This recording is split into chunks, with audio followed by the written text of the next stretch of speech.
गुरुर्ब्रह्मा गुरुर्विष्णु गुरुर्देवो महेश्वर गुरुः साक्षात् परब्रह्म तस्मै श्री गुरुवे नमः। अखण्डमण्डलाकारं व्याप्तं येन चराचरं तत्पदं दर्शितं येन तस्मै श्री गुरुवे नमः। अज्ञानतिमिरान्धस्य ज्ञानाञ्जनशलाकया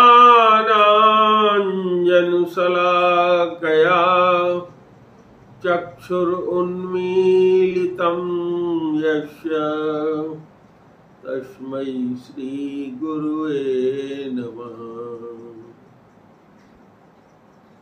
ब्रह्मानन्दं परम सुखदं केवलं ज्ञानमूर्तिं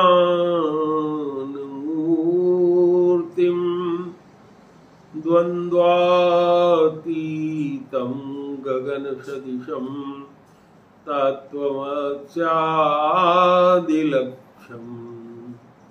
एकं नित्यं विमलम् अचलं सर्वधी साक्षिभूतं भावातीतं त्रिगुणरहितं सद्गुरुं तं नमामि।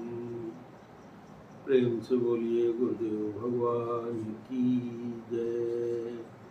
मनोज, मेरे कमरे में मेरा रामायण रखा हुआ है, दौड़ के ले आओ इस तरह।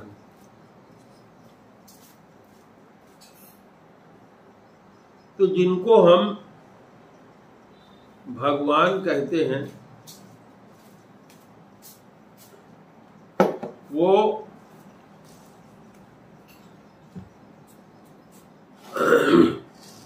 भगवान ही ब्रह्म कहलाता है, जिसको कहते हैं कि सब में व्याप्त है और सब में व्याप्त होकर के भी सब जगह है और कहीं नहीं है, व्यापक है, यही उसकी विशेषता है। ब्रह्म है, विरज है, अज है, अविनाशी है। ये ब्रह्म की महिमा है। ब्रह्म व्यापक होता है, शरीर उसका नहीं होता, अज माने जन्म नहीं लेता,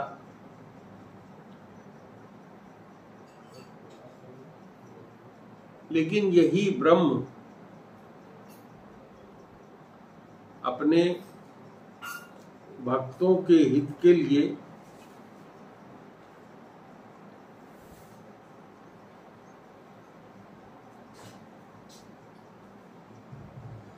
शरीर धारण करके मनुष्य की तरह से या नाना जीवों का शरीर धारण करके भक्तों के हित में आता है। गोस्वामी जी कहते हैं, एक अनीह अरूप अनामा अज सच्चिदानंद परधामा। परमेश्वर, जिसको भगवान भी कहते हैं, ब्रह्म भी कहते हैं, परमेश्वर भी कहते हैं, वो एक ही है, जिसकी कोई इच्छा नहीं होता, अनीह है, इच्छा से रहित है, जिसका कोई रूप नहीं है, जिसका कोई नाम नहीं है, अनाम है, अज है, जो पैदा और मरता नहीं है, और जिसको सच्चिदानंद कहते हैं, जो परम धाम है, सब में व्यापक विश्व रूप भगवाना वही व्यापक है, सारा विश्व उसका ही स्वरूप है, वही भगवान है। तेहि धरि देह चरित कृत नाना, उसने देह धारण करके नाना प्रकार के चरित्र किए हैं। गोस्वामी जी आगे कहते हैं, सो केवल भगतन हित लागी, परम कृपाल प्रणत अनुरागी। यही जन पर ममतायति छेहू, यही करुणा कर कीनन को। वो भगवान केवल भक्तों के हित के लिए ही लीला करते हैं।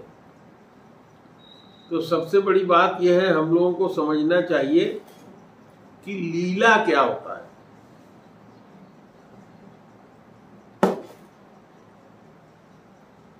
जब तक हम लीला के बारे में नहीं जानेंगे, तब तक हमारे मन के अंदर नाना प्रकार का मोह उत्पन्न रहता है। जैसे किसी आदमी को किसी पिक्चर में काम करना है, तो आज के समय में भी बहुत ही फेमस चरित्र का रोल करने वाले अमिताभ बच्चन हैं, जिन्होंने बागवां पिक्चर बनाई।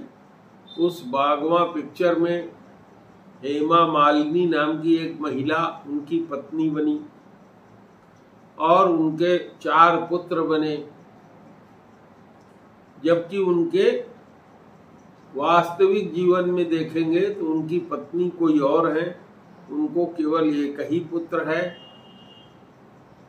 तो केवल उस पिक्चर में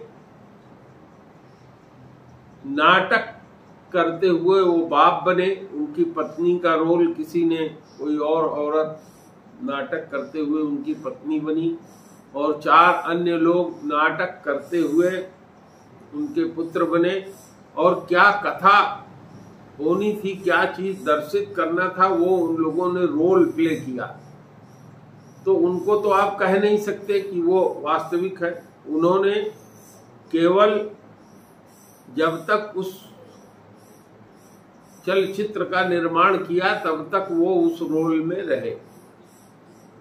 इसी तरह से भगवान भी जैसी आवश्यकता होती है, यह सच्चिदानंद, जिसको सत्य कहते हैं, चिद कहते हैं, और आनंद, जो तीनों कालों में सत्य है, परम चैतन्य है और आनंद से भरा है, जिसमें दुख की लवलेश भी नहीं है, वह सच्चिदानंद लीला के लिए मनुष्य शरीर धारण करता है, अपने भक्तों के हित के लिए।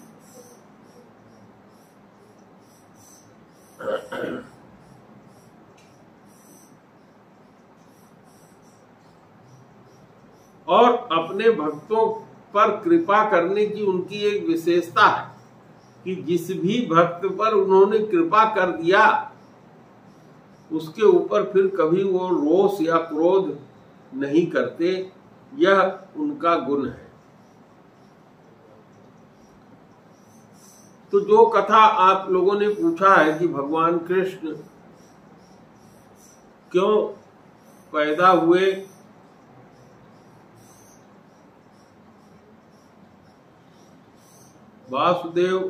वसुदेव और देवकी के यहाँ जेल में, और 10 वर्ष तक वो माता यशोदा के यहाँ बालक के रूप में उनको बाल सुख दिया।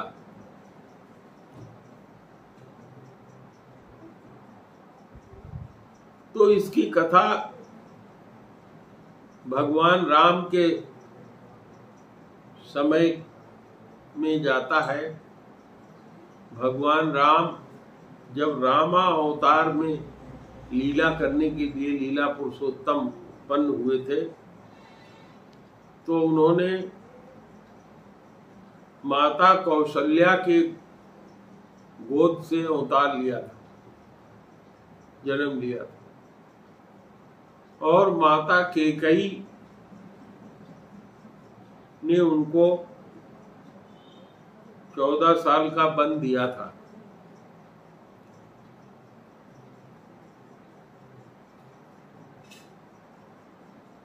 माता कैकेयी के पुत्र भरत, जिसके लिए उन्होंने ये राज्य मांगा था, उसने जीवन भर के लिए मां का त्याग कर दिया। जब राम जी जंगल से लौट कर आए, तब भरत जी को प्रेरित करके माता कैकेयी के पास एक बार ले गए, अन्यथा अपने जीवन में कभी भी भरत जी मां के पास नहीं गए। इस घटना से माता कैकेयी बहुत दुखी थी। जब वन में गए तो मां को साथ ले गए, तीनों माताएं गई।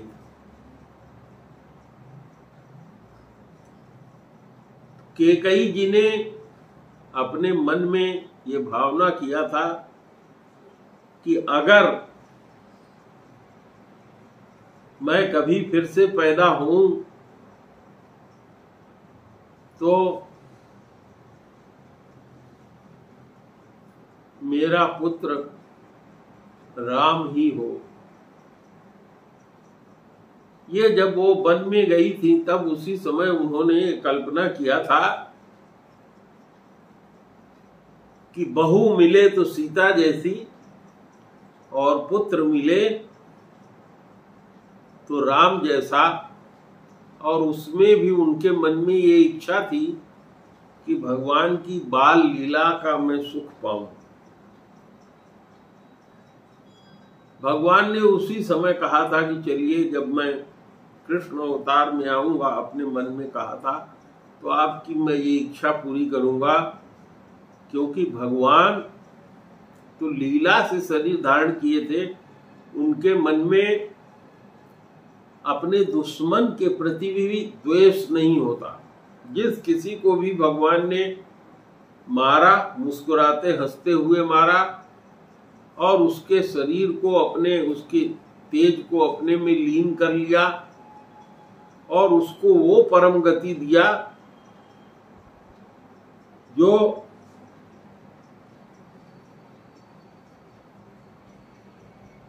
किसी बहुत बड़े भक्त को मिलता है, या योगी को मिलता है, या ज्ञानी को मिलता है, या जो बहुत भक्ति करता है उसको मिलता है।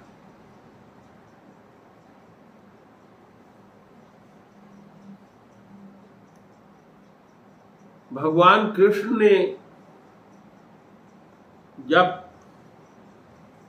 देवकी माता के यहाँ जन्म लेने का निर्णय लिया था, तो देवकी और वसुदेव जी के पुराने जन्म की कथा आती है। पुराने जन्म में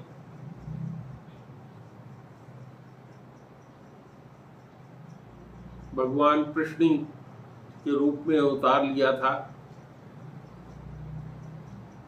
और माता पिता देवकी और वसुदेव ही हुए थे। उस जन्म में उनका नाम अलग था। इस जन्म में जब देवकी के यहाँ भगवान उत्पन्न हुए, तो श्रीमद् भागवत के में दशम स्कंद में जो कथा आती है, भगवान जेल में अपने समस्त अस्त्र शस्त्र आयुध के सहित इस तरह से मां देवकी के सामने प्रकट हुए कि माता ने पहचान लिया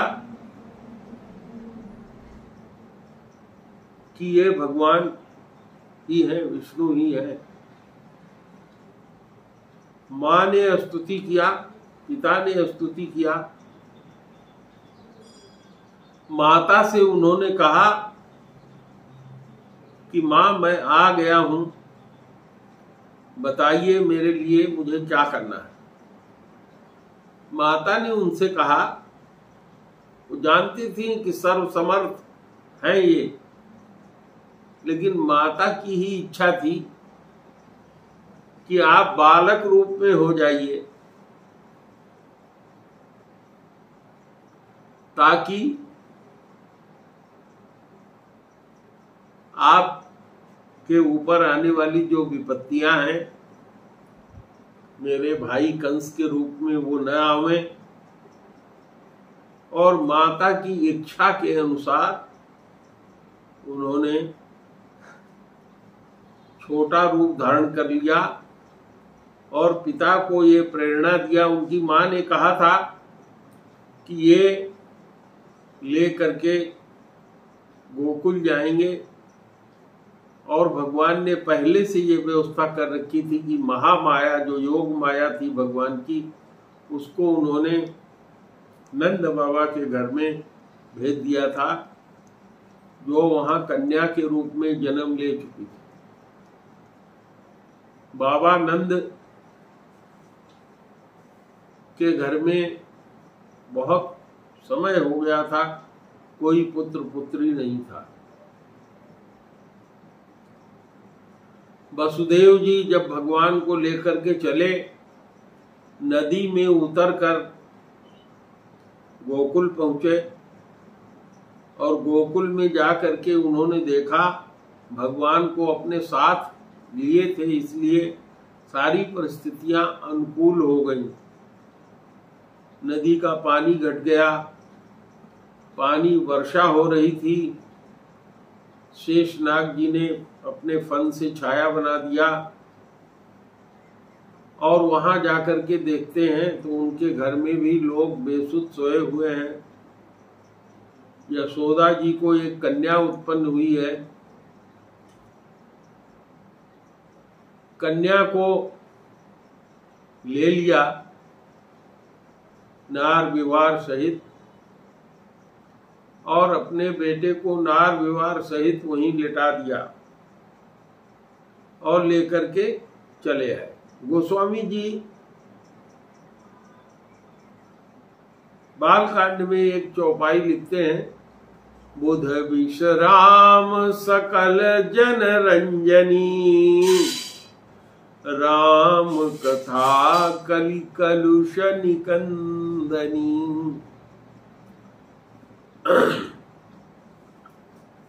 भगवान की कथा के लिए कहा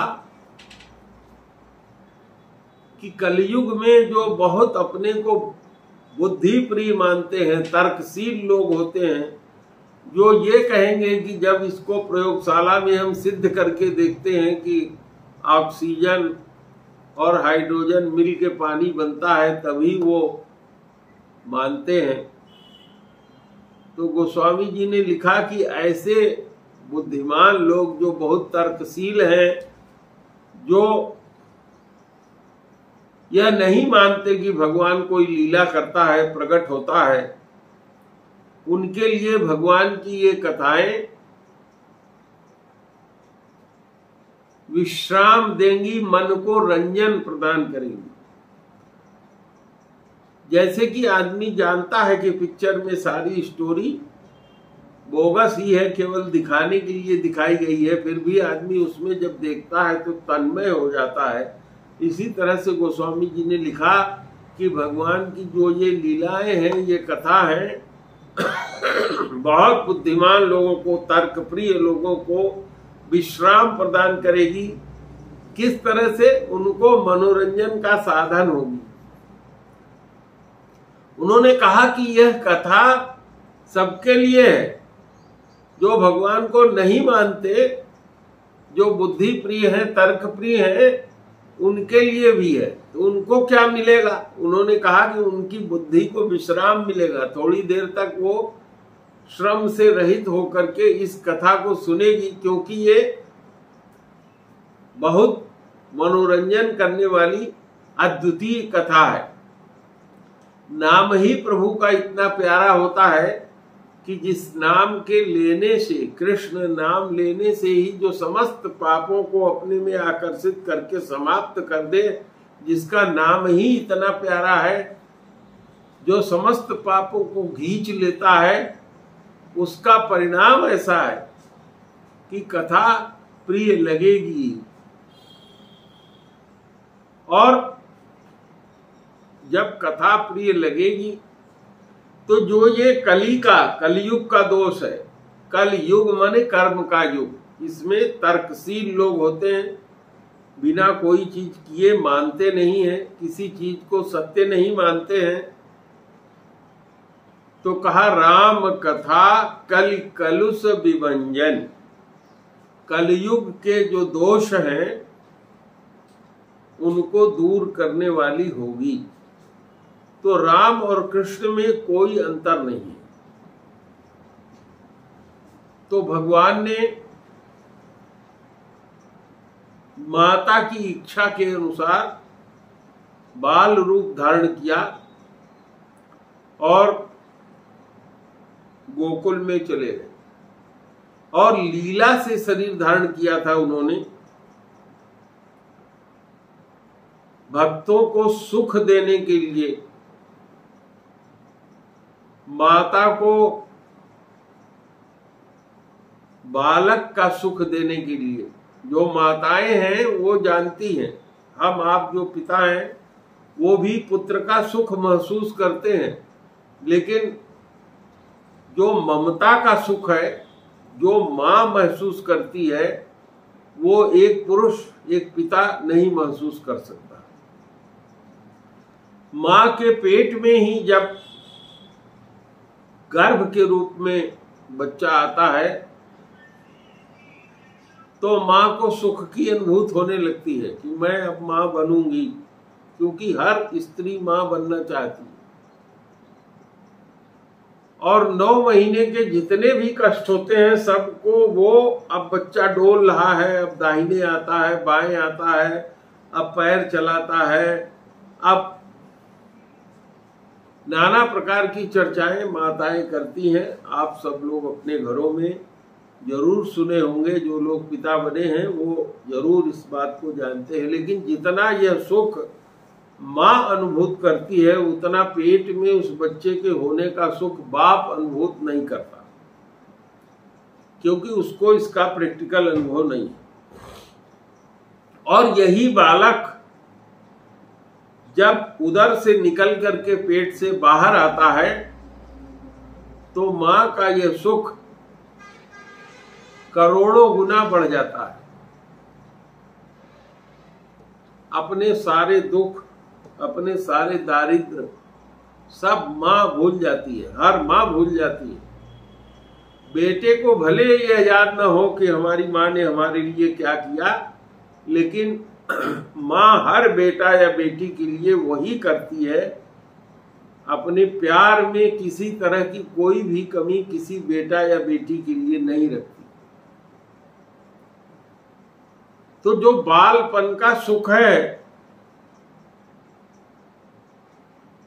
वो भगवान राम ने भी अपनी मां को दिया, और भगवान कृष्ण ने भी अपने भक्तों को अपने बालपन का सुख दिया। भगवान की कई शक्तियां होती हैं। भगवान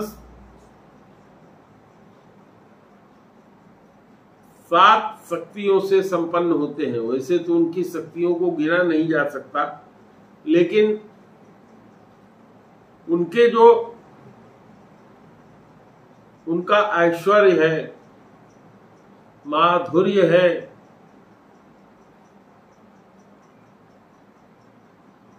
करुणा है, जो 10 तरह के रस हैं, वो सारे रसों में भगवान लीला करते हैं। तो मां को बालक का जो बाल सुख होता है,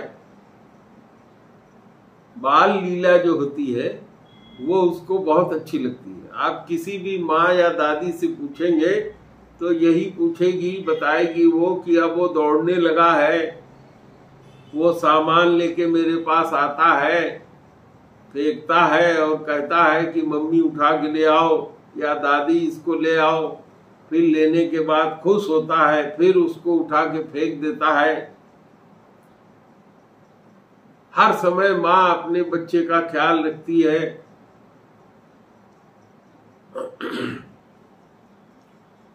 तो ये वात्सल्य का सुख होता है।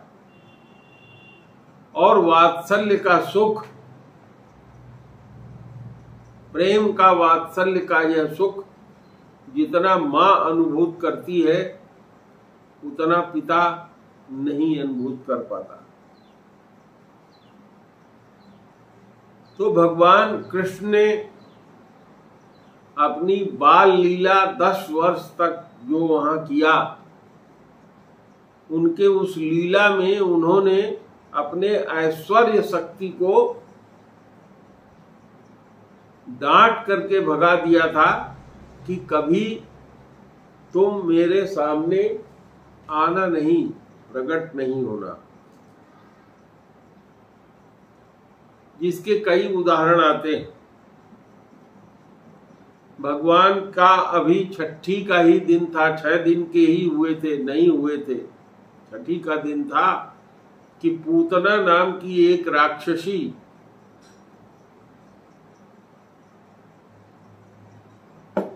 छठी का बहुत बड़ा उत्सव मनाया जाता है जिनके घर में बालक होते हैं। ननिहाल से लोग बहुत तरह का सामान लेके जाते हैं और पिता के घर में भी सब लोग जुटते हैं, नाना प्रकार के पकवान बनते हैं, बच्चे को सजाया जाता है। 6 दिन पहले तक बच्चा, पुरानी व्यवस्था ये थी कि कोई देख नहीं पाता था, उसका बाप भी, अन्य लोग भी नहीं देख पाते थे। छठी में जब उसको माँ को नहलाया जाता था, बेटे को स्नान ध्यान करा करके पोंछ पाँच करके टीका चंदन लगा करके लाया जाता था, तो लोग उसको हाथ में लेते थे, न्योछावर देते थे, बेटे से मिलते थे और बाल्य सुख का आनंद महसूस करते थे, जिसमें सबसे ज्यादा सुख माँ को होता है। और भगवान चूंकि पैदा हो चुके थे, वहां जा चुके थे, तो भगवान की लीला तो अनंत होती है। भगवान जब 52 अवतार में थे, 52 इंच का अवतार उन्होंने लिया था,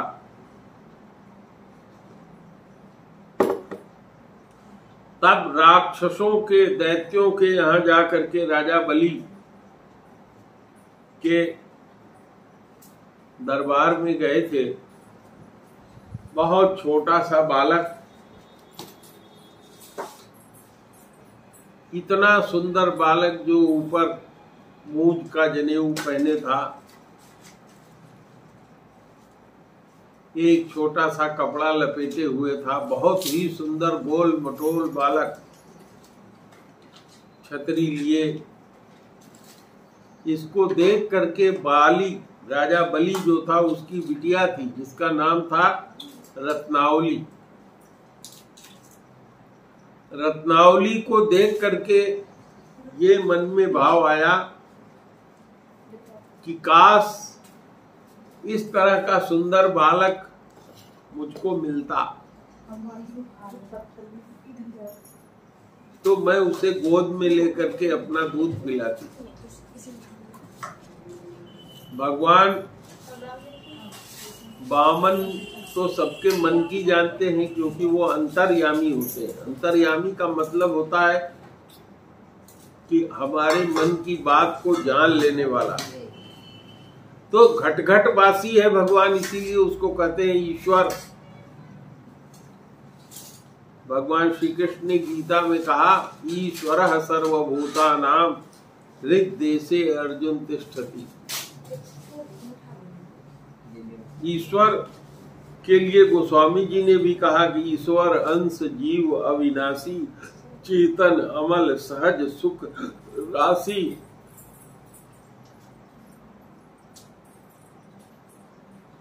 तो भगवान तो सबकी इच्छा जान लेते हैं। उन्होंने कहा ठीक है, मैं तुम्हारी इच्छा पूरी करूंगा, और वही रत्नावली कंस के यहाँ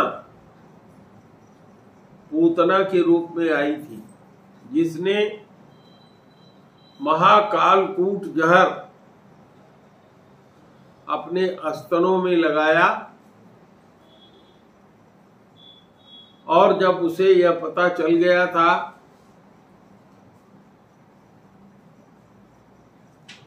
कि भगवान का अवतार हो गया है, क्योंकि उस देवी ने बता दिया था कि ऐ कंस, तू मुझे क्या मार रहा है, तेरा मारने वाला अवतार ले चुका है। इतना कह करके वो आकाश मार्ग में उड़ गई। कंस को ये पता नहीं था कि मेरा वैरी कहाँ पैदा हुआ है। कंस ने उसी दिन से गिनना शुरू किया।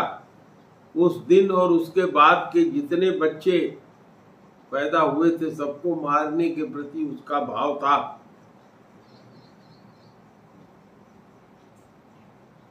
पूतना ने जहर लपेटा, बहुत सुंदर लक्ष्मी जी जैसा स्वरूप धारण किया और गोकुल में जा पहुंची। गोकुल में पहुंचने पर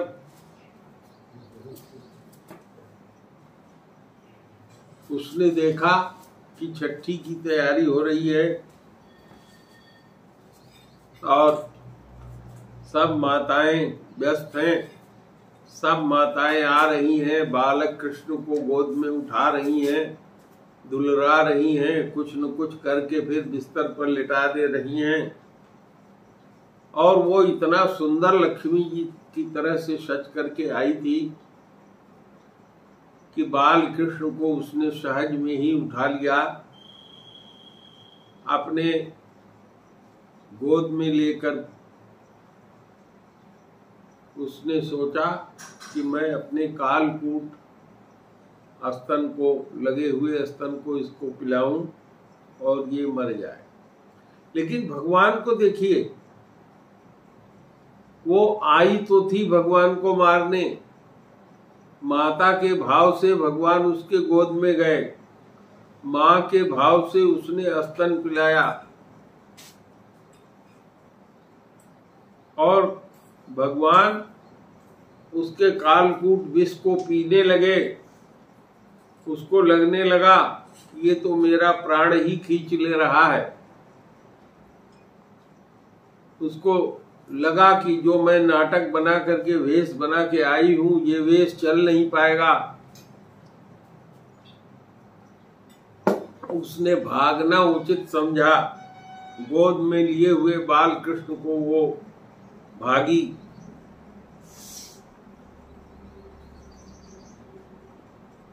जब नगर से काफी दूर निकल गई वन की तरफ, तो भगवान ने उसके प्राण को चूस लिया और उसको वह गति दिया जो अपनी मां को दिया जाना चाहिए।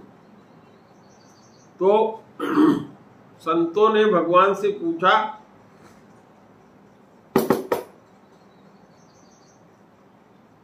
बहुत सुंदर श्लोक है कि राक्षसी जिसने आपको मारने के लिए कालकूट विष लगा करके आपको मारने का प्रयास किया, उसने तो, उसको तो आपने माँ का जो स्थान दिया जाता है उच्चस्थ, वो आपने उसको प्रदान कर दिया। तो अब अपनी माँ को क्या स्थान आप प्रदान करेंगे? अपनी माँ के लिए कौन सा स्थान रखा है? सॉरी, मुझे इंटरनेट से कनेक्ट करने में परेशानी हो रही है। शायद रूटर या एको डिवाइस में कोई समस्या है, इसलिए उन्हें रीस्टार्ट करें। दोनों का प्लग निकाल दें, फिर रूटर का प्लग वापस लगा दें। 30 सेकंड इंतजार। तो भगवान ने उत्तर दिया ऋषियों को, संतों को, कि मैं अपनी माँ का ऋणी रहूंगा। इसने तो मुझे गोद में लेकर के माँ का रोल किया, दूध पिलाया, तो इसको मैंने उच्च स्थान दिया है। लेकिन मेरी माँ जिसने मुझे जना है, जिसने मुझे पाला है, उसका तो मैं ऋणी रहूंगा, यानी उसका ऋण कभी चुका नहीं सकता। कोई स्थान देने की तो बात ही नहीं है, ऋण उसका मेरे ऊपर हमेशा बरकरार रहेगा।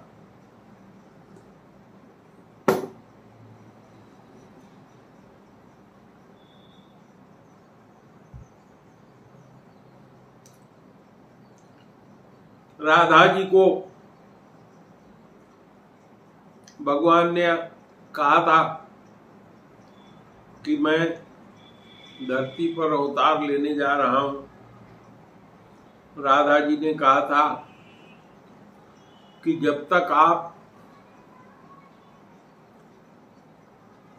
जो ये स्थान है इसके सहित आप नहीं चलेंगे धरती पर, तो मैं नहीं चलूंगी। इसलिए भगवान ने जब अवतार ग्रहण किया तो भगवान अपने साथ पूरा गोकुल, वृंदावन, सारी चीज अपने साथ ले करके आए। और तब राधा जी भी अवतार लेकर के आई। और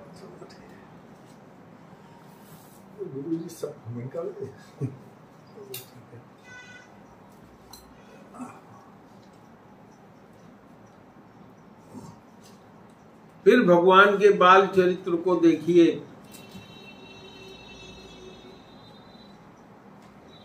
भगवान ने इसीलिए अपने दिए हुए वरदान को पूरा करने के लिए 10 वर्ष तक वहां रहे। भगवान अभी और थोड़ा दिन, 2-4 दिन बीता था कि तृणावर्त का नाम का राक्षस, जो पूतना का भाई था, जब उसने देखा कि मेरी बहन मर गई है, तो वो आया और आकर के जहां भगवान लेटे हुए थे उसके ऊपर एक बड़ा सा मिट्टी का घड़ा बर्तन रखा हुआ था, उसके ऊपर वो बैठ गया। और वो इस तरह की अपेक्षा कर रहा था कि अब मैं जो ये बैलगाड़ी का तिकोना सा हिस्सा है, जो बिल्कुल धारदार है, इसको मैं दबाऊंगा और वो आ करके बिल्कुल कृष्ण के छाती में धस जाएगा।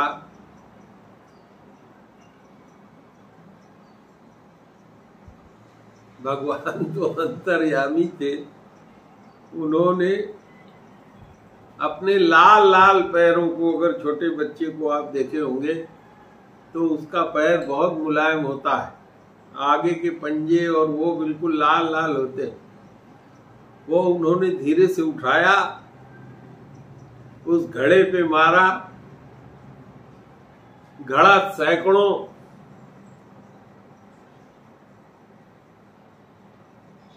फीट ऊपर गया। राक्षस उस घड़े को भी छोड़ करके बहुत ऊपर गया, अपने स्वरूप में आ गया और गिरकर मर गया। तो जब पूतना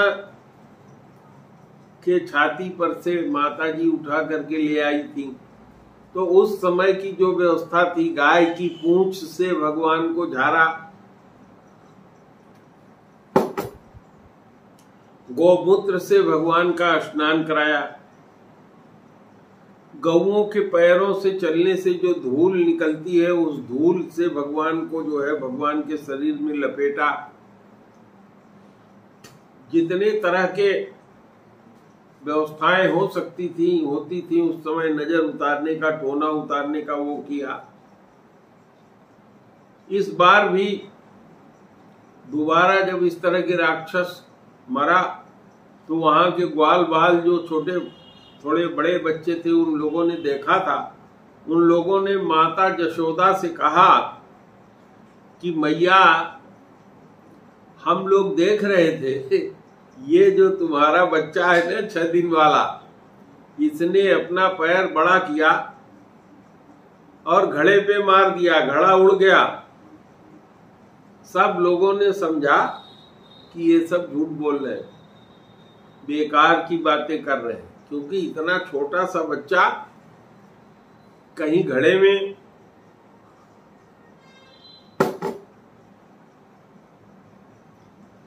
पैर मार सकता है। तो भगवान की जितनी लीलाएं थी सब अद्वितीय थी। इसके बाद बॉन्डर के रूप में राक्षस आता है। भगवान वजन बढ़ा लेते हैं अपना, माता उनको जमीन पे छोड़ देती हैं। तृणावर्त जो बॉन्डर के रूप में होता है लेके उड़ता है भगवान को, और जैसे उन्होंने सकटासुर का वध किया था जो सकट के ऊपर बैठा था, उसी का भाई ये तृणावर्त बॉन्डर बन के आया था। तृणावर्त को ऊपर जाकर के केंद्र में भगवान ने मार दिया। भगवान थोड़ा और बड़े हुए। एक दिन सब बच्चों ने दौड़ करके आके बताया, यशोदा मैया तेरा कन्हैया मिट्टी खाया है।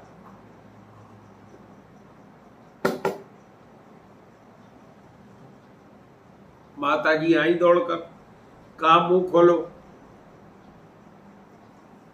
अब भगवान तो बिल्कुल छोटे बच्चे जैसे डरते हैं उस तरह से डर रहे थे, लेकिन भगवान की जो ऐश्वर्य शक्ति थी उसको भगवान ने बुलाया नहीं, लेकिन उसने देखा कि हमारे मालिक को, जिसकी मैं दासी हूं, ऐश्वर्य हूं, उसके ऊपर इस तरह का डर उपस्थित हो गया है। तो जब उन्होंने भगवान को मुंह खोलने को कहा तो जैसे उन्होंने मुंह खोला, उनकी ऐश्वर्य शक्ति ने सारा ब्रह्मांड उसमें माता जसोदा को दिखा दिया। और जैसे भगवान को पता लगा कि मेरी ऐश्वर्य शक्ति ने तो ये गड़बड़ी कर दिया है, तुरंत उन्होंने अपनी योग माया से अपनी मां का मन जो है मोहित कर दिया और ऐश्वर्य शक्ति को उन्होंने डांटा, खबरदार, जब तक मैं इस गोकुल में वृंदावन में निवास करता हूं तुम अब फिर प्रकट नहीं होना। तो भगवान ने अपने माधुर्य का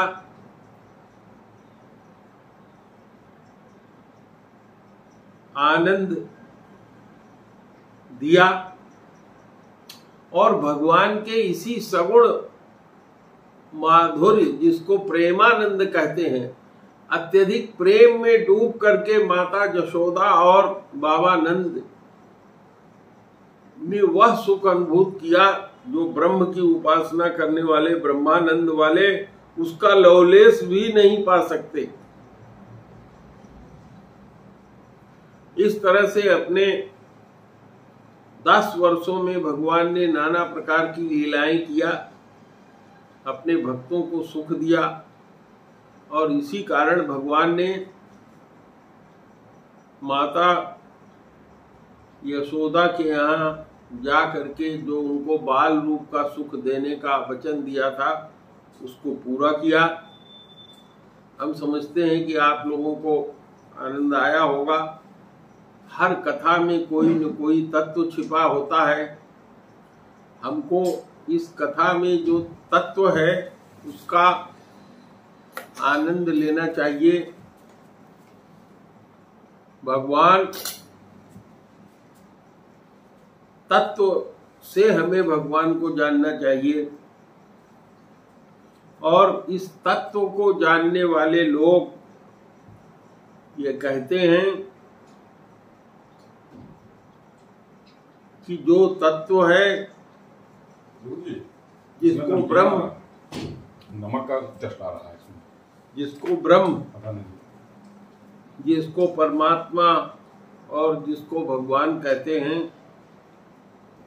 वो तीनों उसी भगवान के तत्व रूप हैं। और इस भगवान को तत्व से जानने के लिए एक बात और जानना जरूरी है कि ब्रह्म, परमात्मा या भगवान एक ही है। जो माया है यह भी एक शक्ति है। अगर भगवान भी चाहें कि इस माया को मिटा दें तो उसे मिटा नहीं सकते। और जीव भी भगवान की एक शक्ति है। जब से भगवान हुए हैं, जब से माया है और जब से जीव है। जब से जीव भगवान के से प्रकट हुआ है तभी से वो माया में व्याप्त है। भगवान की भक्ति करने से जीव के ऊपर से भगवान माया को हटा देते हैं, लेकिन वो जीव मायाधीश नहीं बन जाता। मायाधीश केवल भगवान ही होते हैं। माया से एक बार मुक्ति मिल जाने पर जीव को फिर माया सताती नहीं है। इसलिए चाहिए कि उस मायापति को हम अगर भजते रहें तो हम भी प्रेमानंद प्राप्त कर सकते हैं। इसी के साथ आज मैं अपनी वाणी को विराम दूंगा, क्योंकि समय आप लोगों का रिएक्शन देने का नहीं रह गया है। प्रेम से बोलिए गुरुदेव भगवान की जय।